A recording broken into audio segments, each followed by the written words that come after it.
Remember last night we got the similarities test. Did any of you take a look at that? And were you able to discern which styles you had? Let's just take a look at that, because we were talking last night about psychology of romantic love, and kind of people, the more similar they were, the longer their relationship will last.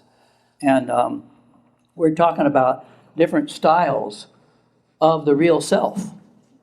And did you guys get some of these? I don't.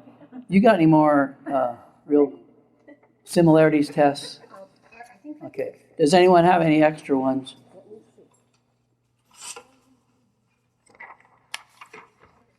We talked about outdoor people and indoor people, and we talked about kinesthetic and visual and audio. Remember all that? And on here are more like a follower versus a leader, independent versus dependent.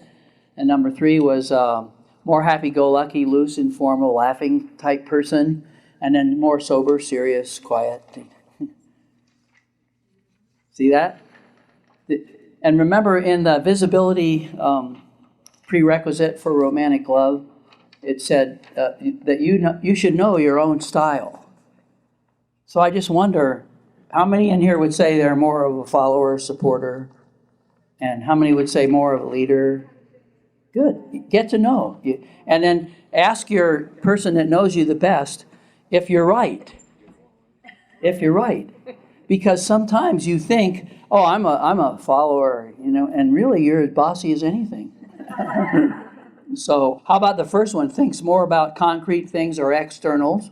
Like, that's my wife. She's got to get me here on time, give me some food, point me in the right direction. And I'm more abstract, thinks more about ideas and internals. So how many are sort of task-oriented, like Martha in the New Testament? When her brother Lazarus died and Jesus said, roll away the stone, I'm going to raise him from the dead, You know what she said? Oh no, he stinketh. She was task-oriented. And then remember when they were fixing the dinner, Mary and Martha, for Jesus, and Mary just sat at Jesus' feet and visited with him because she was more into internals. And what did Martha do? She got mad, and she came to Jesus and said, you tell her to help me. And what did Jesus say? Martha, Martha, thou art encumbered about with many things. You performance person. Mary has chosen the better part. Don't you know I will not always be with you? He knew he was going to die, right? So that's really a great and beautiful thing. But remember also, when Jesus at one time said to them, whom say ye that I am? And it was Martha that said, thou art Jesus, the Son of the living God.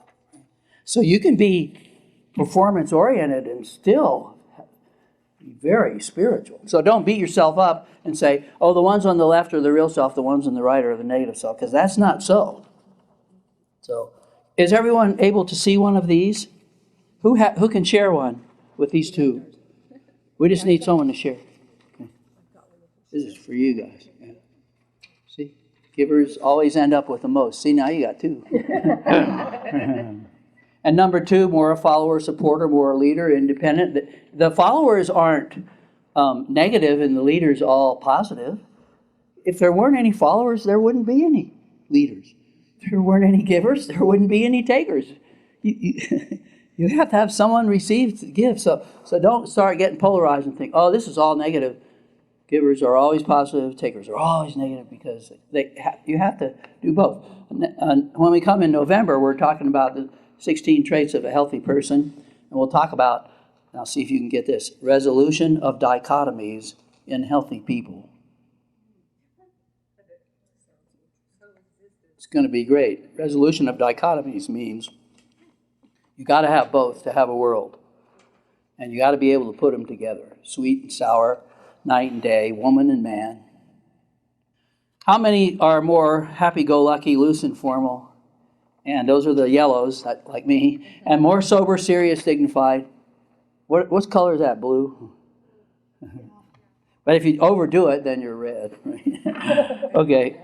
How people are more reserved and keep to themselves, or they're just not super outgoing.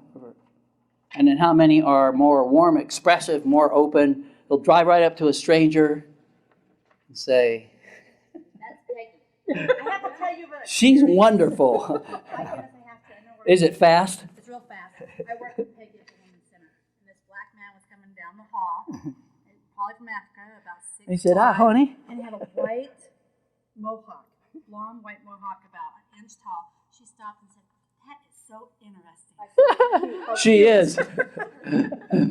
When I first came out here to Utah in 1992, I was going to be a primary teacher. We had this little blind kid that was cerebral palsy in our class. And you always had 2 teachers. But I said, no, I'll do it. I'll do the class and keep him too. All I did is take him out of his wheelchair and put him on the floor. It was fine. But once he got his finger hurt or something, I was holding him on my lap, and he would put his hand all over my face to see what I looked like. And then he put a finger up my nose and said, "Where are your boogers?" And I thought, that kid is open.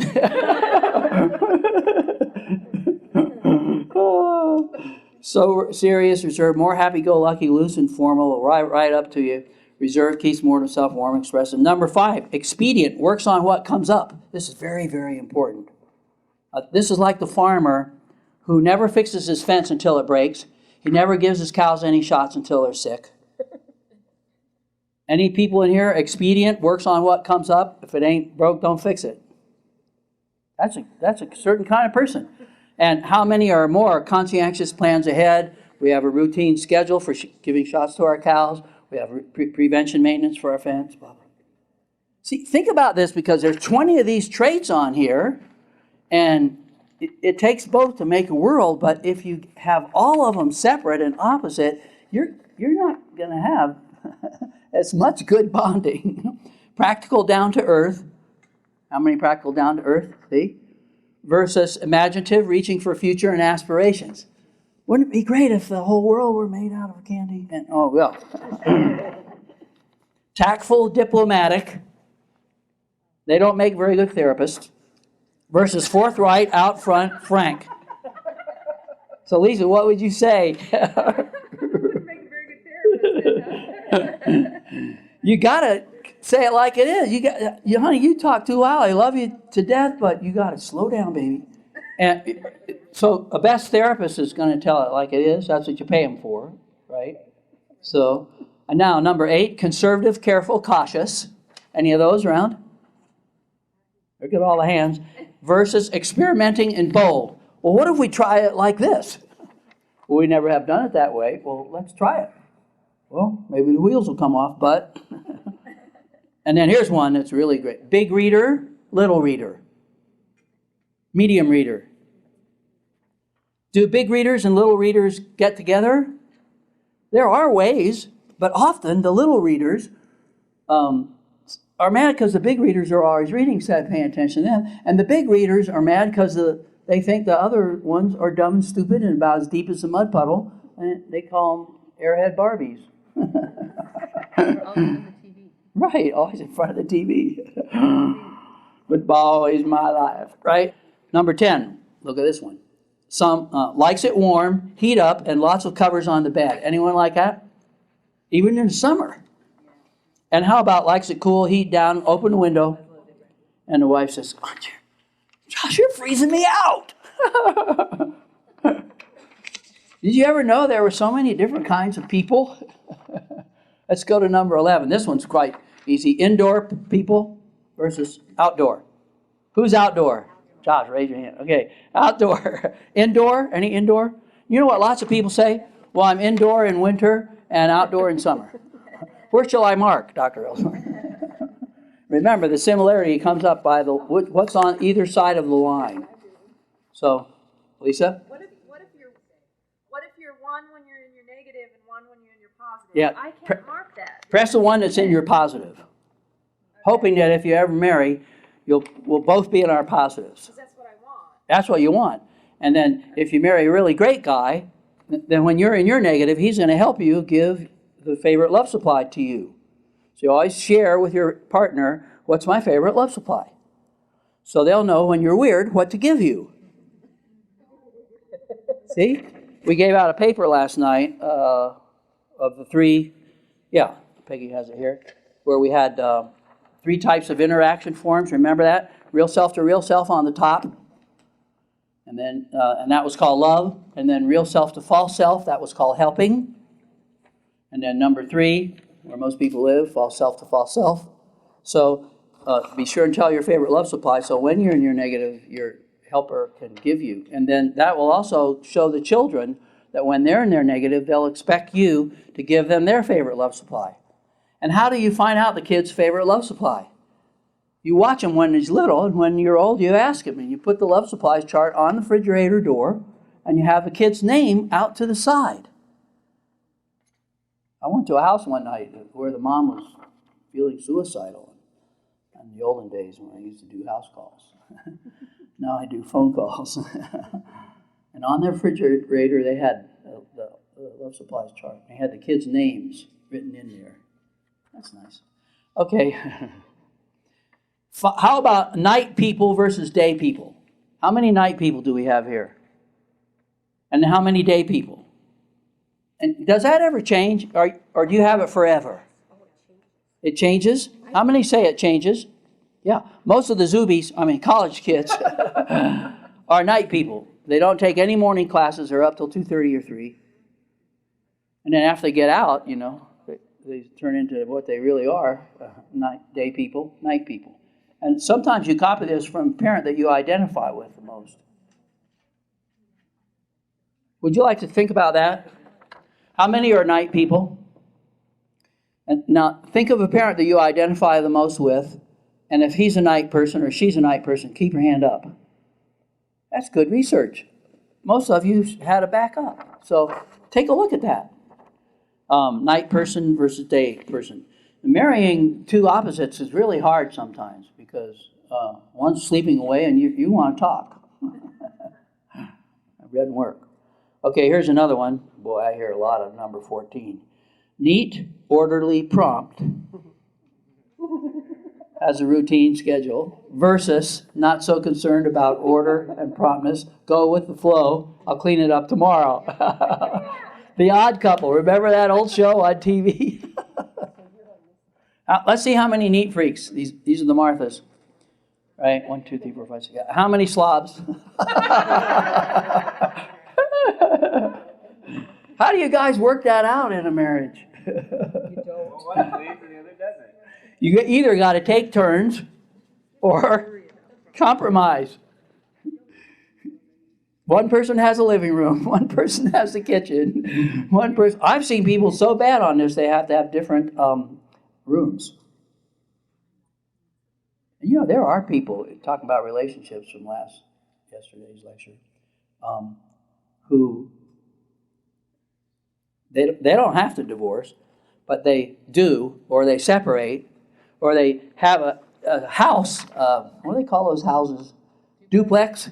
One lives in the other, and they have a wonderful romance. But whenever they live together, they fight like cats and dogs. Isn't that awful? Remember in the olden days, they had farms and ranches, and out back they had a house. And they call it Grandpa's house, Mom's house, or where the ranch hands worked. Yeah, the bunkhouse. And often that's where someone would live, so they could get along. And probably it was because they had so many of these things different. So, okay, indoor person, night person, even per day, fine artistic into beauty. Let's see this one. Fine artistic into beauty and appearances. These are the visual people. How many are like that? And then the other one is rough, not so artistic, more into casual comfort. Like my wife is visual, into beauty. If she knew I had my Tevas on tonight and my bare feet, she would freak. In fact, she may come in the door with my shoes. But I know research that shows very rarely does anyone look at your feet. Okay, neat freak versus slob. Here's a big one, number 15. Slow has low energy, more calm. And then fast has high energy and intense.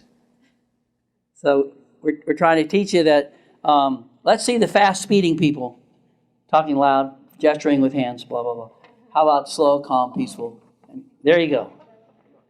So somewhere in between.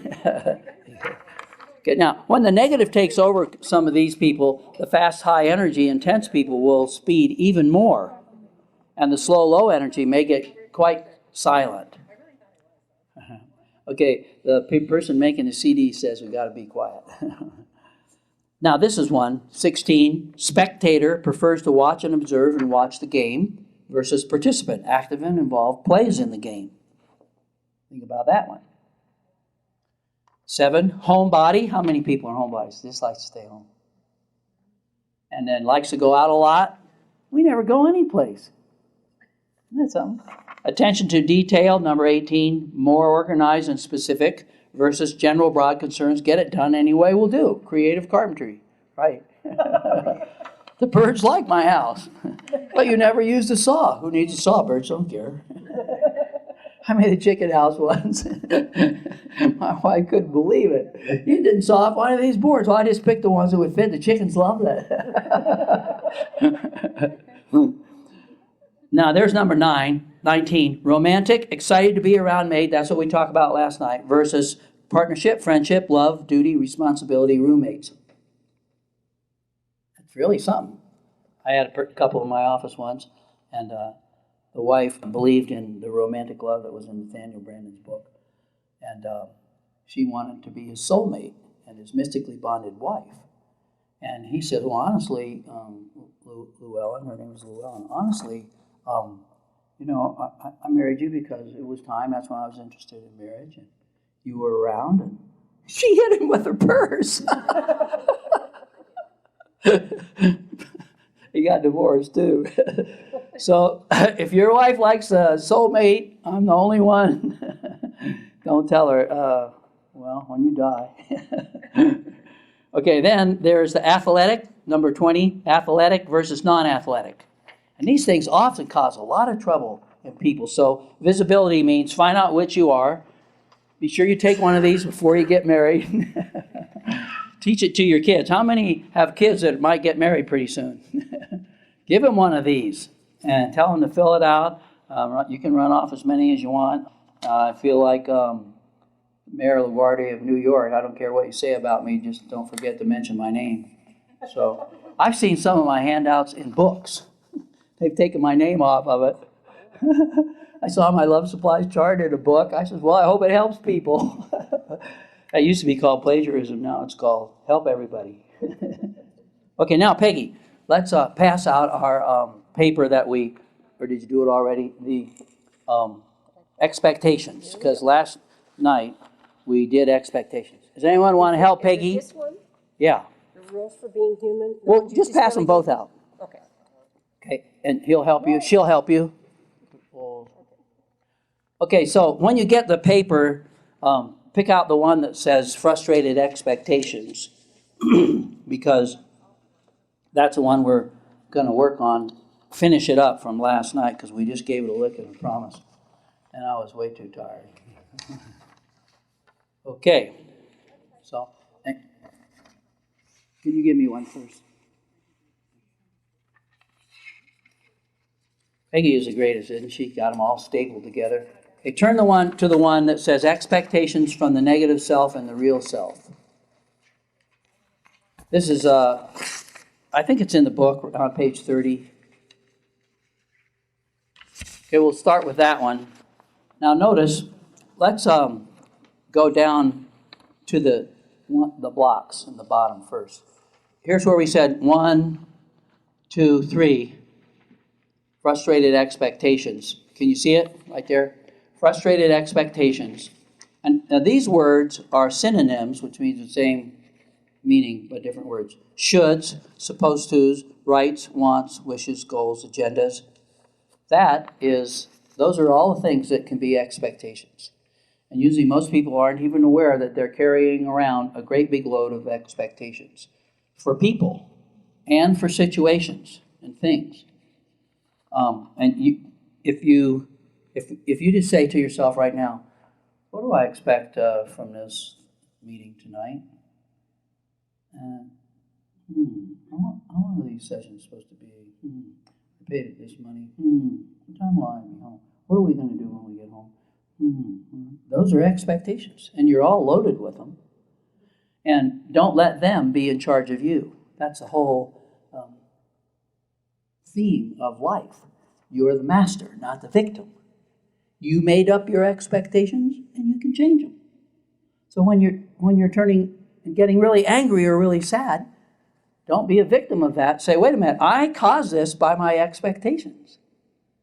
And, if you're a religious person, Satan is in charge. He's the father of all lies, and he teaches you to make expectations that'll never come true. So you can be a screaming Mimi. And they love to take over your body that way. They don't have one. Okay, so think about your shoulds and your supposed tos, your rights and wants and wishes and goals and agendas. And you can probably put in a whole bunch of other words. Well, shouldn't a man, if they're married, shouldn't a married couple talk to each other? Yeah, if they're not weird, like most of them are. And if they're not entirely different. So take a look at your frustrated expectations and see in that square where it says codependent and intense. When these expectations mean a ton to you, the more they mean to you, the longer you've had them and the harder they're held, the more you'll freak out when they don't happen. And think about over pain and anger. Anyone in here ever been so mad they were crying? See? It can get you. It can get you really worried. Okay, and then the arrow says, move over to square number 2, stress. All stress is self-made. And why is that? Because who makes the expectations? You do. So you're in charge of your own stress because you make up the expectations. If you didn't make them up, you could do it. You could not have stress. And so there's 3 things there. A, we make up our own expectations. B, we take on and accept others or society's expectations, right? And C, we are dependent on these expectations. Got it? That's how you get loaded up. And so then we had some synonyms for stress: nervous, tense, anxious, uptight, wired. And then the arrow goes to the right, number 3, weirdness. This is when we're in our weird self or our negative self or our survival self. It's expressed in A, overreacting, and we have anger, yelling, threatening, verbal abuse, physical abuse. And then underreacting, fight or flight, this is flight, silence, sullen, passive, withdrawn, depressed, repressed, hypocrisy, that's a shiny, oh no, I'm not mad at all. Hypocrisy, denial, shiny. Shiny is a perfume over garbage. Perfume over garbage. And in the Bible it says, the workers in the vineyard say, I go, but they go not. Or take the scripture, they draw near to me with their lips, but their hearts are far from me. That's shiny hypocrisy. They say all the right words. And they strain at a gnat and swallow a camel. Remember that? A little bitty thing. Once I had a girl come to me, she was a born-again Christian, and she said, Dr. Ellsworth, I have a terrible problem. I'm in love with 2 guys. And she said, one of them, I really like Tom, and I really like Joe, and I don't just know, and both of them want me to marry. And I said, well, that's cool. Let's see what we can do to help you choose the right one. Oh, no, she says, well, I'm pregnant with this guy's baby. So I said, well, maybe you ought to start with him. Stay with him, at least the kid will have a home. You think I should marry the father of my baby? And I said, well, that sounds like a good idea. Oh, I could never do that. He's not saved. Well, what are you going to bed with him for then? That just happened. Helpless victims. Well, he wanted to. So. See how crazy it is? So, overs and unders. Now, look at the arrows I've written on this page. Up at the top, we have expectations from the negative self. and the real self. And notice their characteristics. When you're in your negative, you will have expectations that are very dependent. And look at there where it says, your expectations violate others' free agency. You ever thought about that? Several months ago, Elder Oaks had an article in the Ensign, and he talked about expectations which violate others' free agency. This is an apostle. And he says him and his wife expected to do this and this and this and this. And then she died of cancer. He had to change all his expectations. And he even said, if a young woman says she's going to be married by 25, she is violating the free agency of a young man. If a person wants to convert so many people, they're violating the free agency of those 50 people. And it was really cool because in 1964, in my first book, I put down, never make an expectation which violates the free agency of others, over which you have no control, you sucker. You want to put your neck in a noose? Start to expect things from others that you have no business expecting. And you'll get hung. So think about this. Be deeper than a mud puddle and say, does this expectation violate the free agency of another person? And am I dependent on this person's free agency and what they do for my happiness? That's called dependent. And it's not right. A person is going to be punished for his own sins and not Gene's transgressions. Right? So you got to think about that. Number two, negative expectations. Not only do they violate the other's free agency, and they're very dependent because you put others in charge of your feelings, which is not right. But these expectations are exaggerated in their importance, and they equal your worth. I'll die if he doesn't call me back. That's a teenage thing, isn't it? Sometimes it goes up to 20, 25. He made me mad. How many of you can identify a dependency statement when you hear one? They're statements which imply that some other human being is in charge of your life and your feelings and your happiness and your sadness. He makes me mad. You light up my life. You ruined my life. You broke my heart. Those are dependency statements. Number three, characteristic of negative self-expectations is these expectations are unreasonable for the event, and that's when we call them false expectations. Remember the story I told you last night? That there'll be no bikes in the driveway, and there'll be a nice dinner, and then when none of those things happen, I turn into a screaming Mimi, right? Number four, expectations from the negative self are rigid, and the person cannot shift gears. Get it? And let's over on the right, it tells what real self expectations are like, and real self's expectations are very flexible. Well, yeah, I expected that, but now we went over till 10 o'clock. It's okay. I call the babysitter. It'll be okay. Calm. You went over. You said you'd talk about blah, blah, blah, and you didn't. I want my money back. I've been kissed by a dog. Snoopy. So, how many people know someone with very rigid expectations, and when they don't go exactly the way, there's typos in this book, I'll die. Rigid, can't shift gears, flexible. Let's go up to where those others are. Look at number one where it says negative self is too dependent to violate each other's free agencies. What would the real self be? The opposite of that, independent. Independent. Now, independent means you get your expectations. They don't violate each other's free agency. You're in charge of your happiness. You're in charge of your sadness. You get your love from God and your real self. You're home free then. If you can ever get over there, we'll talk a lot about that. And then number two, where it says that they're exaggerated in the negative and the importance equals my worth. Over on the right, the expectations from the real self are minor learning devices. You're going to learn from the ones that come true and the ones that don't. Can anyone think of a frustrated expectation they learned a lot from? You'll die dumb if you don't. Think about this. Let's see. Last time I was mad What did that situation have that I wanted? How many have gotten angry today? Yesterday? Think of the time that you got mad and ask yourself, what did that situation or person have that you expected? Can you figure it out? Just a minute, yeah. And what do you expect?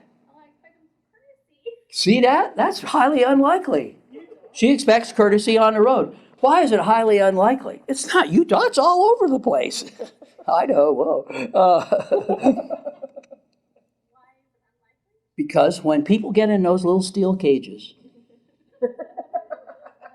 and they have all that immediate delivery, and you can't see them, they all turn into subliminal idiots, and their subconscious rules, and if they need some power because they've been slapped around,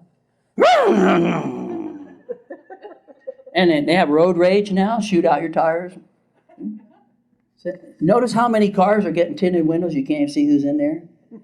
Because, they don't want you to know that you're Dr. Jekyll and Mr. Hyde behind a car or a truck. So don't expect courtesy. Then, when you get some, you're happy. Right? What does that need saying? Better to be surprised than disappointed. Flexible expectations. Now, that doesn't mean you should go around expecting the worst. There's healthy people and sick people, even in Utah, and maybe someone will cut in. You know what? What does your real self say when someone cuts in front of you? What does your real self say? I'm so glad I could slow down and let them in. Yeah, right. That's what you should say. That's what you should say. Think about this. Blow my kiss. Oh, yeah. And instead, people, get on the horn. You idiot freak, you pulled in front of me. Instead of, I should make some space for you. Oh, because the last shall be first and the first shall be last. And on the outside, you look like you're losing, but to God and on the inside, you won. Right? When I was little, I think I told you this, we didn't have a lot of street light, stoplights and signs. And you had to memorize the right-of-way rules. Is that right, Gene? Right-of-way rules. And if someone's come from your right, you let them go. But there was this idiot who, he had to be right. You remember this? And he went to the intersection, wouldn't give up the right-of-way, and collided, and he got killed. And on his tombstone they wrote, he was right, dead right, as he sped along, but just as dead right as he was dead wrong. Is that cool? So just give way, make space, pull back. You can go. See? People who are hooked up to God and themselves, and they love their life, and they have peace and security, they don't care about these speeding idiots. I had an appointment at 5 o'clock here, and I didn't get here till 5:30. Oh, well, I'm fine. Sorry, a little bit late, but so what? See? So, okay, now, but we have to move right along. Is it a short, quick one? Yeah. And what does it teach us? Anyway, I was at a four-way, and it was my turn to make a right. And this guy came through, and I guess he thought it was his turn. And I didn't catch it until I parked in front of the chiropractic office. And he was honking his horn and giving me the Hollywood hello. And so I thought, what a jerk. And then I thought, oh, well, it's okay. He must have had a bad day. So Good girl. And don't call it the Hollywood hello. Because that'll be on these tapes and someone will sue me from Hollywood, okay? But that's okay, have at it. It's good to keep that money well passed around, right? So see how your expectations become independent. So anybody else, the last time they were mad and they figured out what did the person have that you wanted, Steph? There it goes. Okay, that's cool. How many people want their kids to help clean up because they don't want to be the slave? They don't want to have a bunch of spoiled brats. Yeah, there's one. And see, before you're married, you should have seen if he was a slob or a clean freak, and then you can make your expectations accordingly. Oh, boy. So what I say is if those expectations are making you into a screaming Mimi, chances are they won't help you when you're like that. You'll have to hit them, and you'll have a whole bunch of problems. And how many would like to have a kid that hates their guts but their rooms are clean? Or would you like to have a kid that loved you and his room is a sloppy mess? Well, I want both. I want clean rooms and a kid that loves me. And then look at your own room. That's very cruel, but you got to look at your own room. How many of you worry about if your kids will learn to speak English? Hey, there's no hand. How many worry about if your kids will be clean freaks and you're a slob? So watch it and watch your expectations and change your expectations. That's the whole purpose of this lecture is if you get to be the master of your expectations, then you'll make them as they match reality. And there's a lot of things that we work on today that you got to take care of long before your kids will help you. And you've got to get over your childhood wounds when you were Cinderella and blah, blah, blah, and all these other things. So take a look at your expectations. So rigid to flexible. Number 5 I love. Healthy people share their expectations with the expectee. What's an expectee? What is it, Peg? The person you expect from. Yeah, the poor person that you're putting all this heavy stuff on, right? And then unshared, in the negative, they don't share. They expect people to read their minds. Well, every kid should know, I expect him to clean his room. Every husband should know, I expect some peace and quiet when I get home. Every wife should know, I need some decompression time when I get home. I need to see the news, I need to read the book. They should know that. So think about that.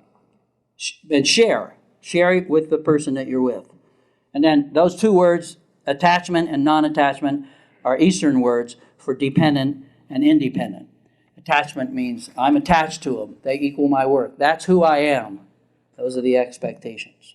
So see where I put a great big circle around real self-expectations, and then I had that arrow go up and it says out of the loop. That's how you get out of the loop. So you're not leading a life where you're controlled by others because you give all your power to them by giving away your expectations. Do you guys understand that? When you make other people in charge of your happiness, you give away your power. Who's supposed to make you happy? You and God, not other people. You want to be weaned from people. And that's the angel brain thing instead of the monkey brain. See? So when you expect people to be polite, uncourteous on the freeway and all over the whole world, that's monkey brain, and you're going to be in for a hard awakening. Expect them to have good and bad, negative selves, positive selves. See? So out of the loop is what we want to do. Okay, now let's, on the back of that is a cool thing. It's about crying. It's written by a lady that we used to take her newsletter, and she was really good. And it says, listen to your body's wisdom, cry when you need to. And we may have covered this somewhat in earlier tapes, but the whole idea was to let your tears come out. Tears were signs of intense emotions, and you should let them fly, let them come.